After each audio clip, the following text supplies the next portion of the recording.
Baik, Assalamualaikum warahmatullahi wabarakatuh.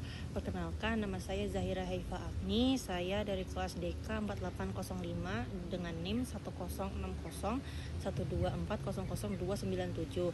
Di sini saya ingin mempresentasikan tentang makna toleransi dalam kehidupan beragama. Mengapa kita harus bertoleransi? Al-Quran mengandung banyak konsep tentang toleransi. Toleransi dalam Al-Quran dibagi menjadi dua kategori. Pertama, yaitu kita harus toleran terhadap sesama muslim karena persaudaraan diikat oleh akidah yang sama. Kedua, kita juga harus toleran terhadap non-muslim karena dalam Islam mengajarkan perdamaian baik terhadap muslim maupun non-muslim. Konsep toleransi dan kerjasama hanya digunakan untuk kepentingan duniawi dan bukan untuk kepentingan agama seperti akidah. Toleransi juga selalu dikaitkan dengan diskusi teologis tentang iman dan agama.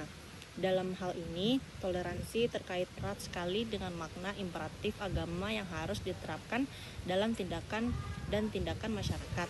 Toleransi dalam wacana teologis adalah penerapan iman yang berlaku dalam setiap tindakan umat beragama. Perwujudan iman tidak mempertimbangkan agama seseorang. Toleransi berasal dari kata Latin yaitu tolerer yang berarti saling menanggung dan memikul. Dalam Kamus Umum Bahasa Indonesia, kata toleran berasal dari kata bahasa Inggris yaitu tolerance yang berarti toleransi, yang berarti memberi tempat kepada orang lain meskipun kedua belah pihak tidak sependapat atau memikul tanggung jawab sendiri meskipun pekerjaan itu tidak disukai. Dalam bahasa Arab, toleransi berarti tasamuh yang berarti saling mengizinkan dan membantu satu sama lain. Toleransi juga berarti bersabar, tahan emosional, dan ramah. Kemudian, menurut Mashkuri Abdillah, untuk mewujudkan dan mendukung sikap pluralisme diperlukannya sikap toleransi. Meskipun hampir semua masyarakat mengakui adanya kemajemukan sosial, tapi dalam kenyataannya permasalahan intoleransi baik dalam hubungan ras, etnis, suku maupun agama masih sering muncul dalam suatu masyarakat di dunia. Terkadang konflik ini didominasi langsung oleh agama dan ras. Masyarakat majemuk pasti memiliki budaya dan aspirasi yang beragam. Mereka memiliki kedudukan yang sama dan tidak ada perbedaan antara kelompok masyarakat satu sama lain dalam kemajemukan ini. Sikap yang paling ideal adalah toleransi terhadap orang-orang dari berbagai agama Islam, termasuk NU dan Muhammadiyah serta orang-orang dari agama lain. Lalu, toleransi adalah sikap yang diajarkan oleh Rasulullah SAW dalam interaksinya dengan orang-orang di Madinah, baik muslim maupun non-muslim. Akibatnya, karena sikap toleran merupakan manifestasi dari sisi akidah Islam dan termasuk dalam kerangka teologi Islam, sikap toleran harus dipelajari dan diterapkan dalam kehidupan beragama karena ia adalah keniscayaan sosial bagi semua umat beragama dan merupakan cara untuk terciptanya kerukunan antar umat beragama. Di dalam Al-Quran berbicara tentang toleransi. Pada dasarnya, Al-Quran tidak pernah menyebutkan kata tasamuh atau toleransi secara tertulis. Jika tidak, kita tidak akan menemukan istilah tersebut di dalamnya. Namun, ayat-ayat Al-Quran secara tersirat membahas konsep toleransi bersama dengan batas-batasnya dengan jelas. Oleh karena itu, ayat-ayat yang membahas konsep ini dapat digunakan sebagai referensi untuk menerapkan toleransi dalam kehidupan sehari-hari. Kemudian di sini saya memberikan beberapa hadis dan surat mengenai toleransi beragama. Salah satunya yaitu siapa yang membantu menghilangkan kesulitan orang mukmin satu kesulitan di dunia, niscaya Allah akan menghilangkan kesulitan dia dari kesulitan pada hari kiamat. Dan barang siapa yang memberikan kemudahan kepada orang yang menghadapi kesulitan, Allah akan memberikan kemudahan kepadanya di dunia dan di akhirat.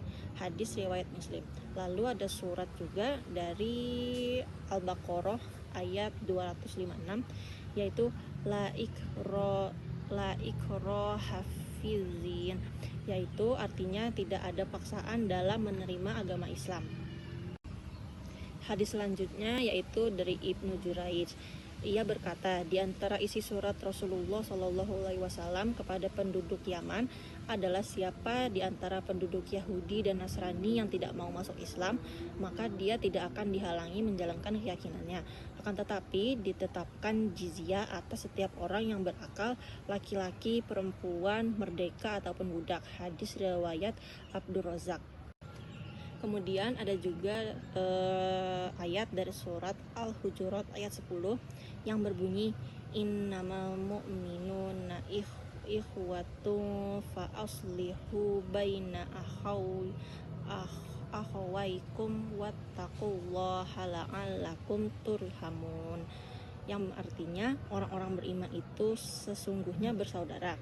Sebab itu damaikanlah atau perbaikilah hubungan antara kedua saudaramu itu dan takutlah terhadap Allah supaya kamu mendapat rahmat. Masya Allah.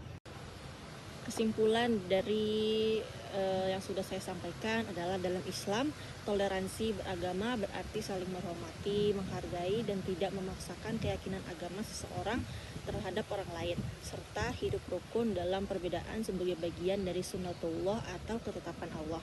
Toleransi ini tidak berada dalam ranah akidah yang mendasar yang digariskan dalam Al-Quran. Sebaliknya, itu bersifat sosial muamalah seperti dalam hal perdagangan dan pendidikan.